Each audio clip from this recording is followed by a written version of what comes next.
I've never demonized any community, but I've kind of like shone lights on like, the darker sides of the internet and stuff like that. And you got to remember that these places exist because people need comfort and they're not getting it from other places. I think it's very easy to like completely forget about, disenfranchise, underfund socially and economically this huge part of society, and then turn around and laugh when they're, trying to protest a virus. Do you know what I mean? It's like all of these glitches in, like, people need something. People need something and they're not getting it, you know people who find the deepest corners of the internet for comfort, they need something and they're not getting it. Do you know what I mean? And it's because we're looking for something and we're obviously not looking in the right places. We all at all times have the ability to converse. And I think that we therefore have the ability to learn, and we have the ability to emotionally adapt, because that's what we do as humans, especially if you're young. So you hear a lot of people talk about this. Like if you're a young person and you go over to somebody in the playground and you say, you're gay or you're fat.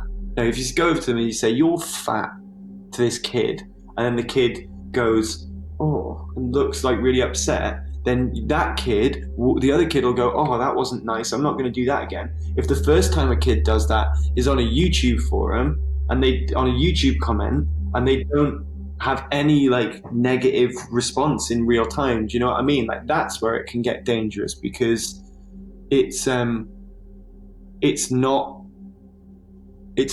the real world, in regards to the fact that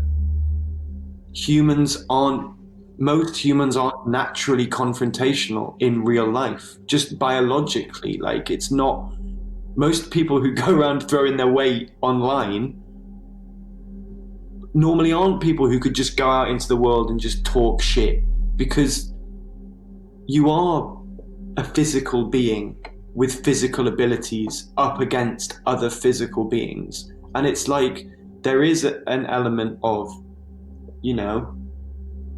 where I do say that intimacy exists online and all these kind of things. It is the real world. People don't communicate like it is because, we're not actually. It's like when you're in a car or something, like, and you go, or like, if you're in, you wouldn't talk to somebody when you're in a car, because it's like a high adrenaline environment and you're kind of like trying to protect yourself or assert yourself.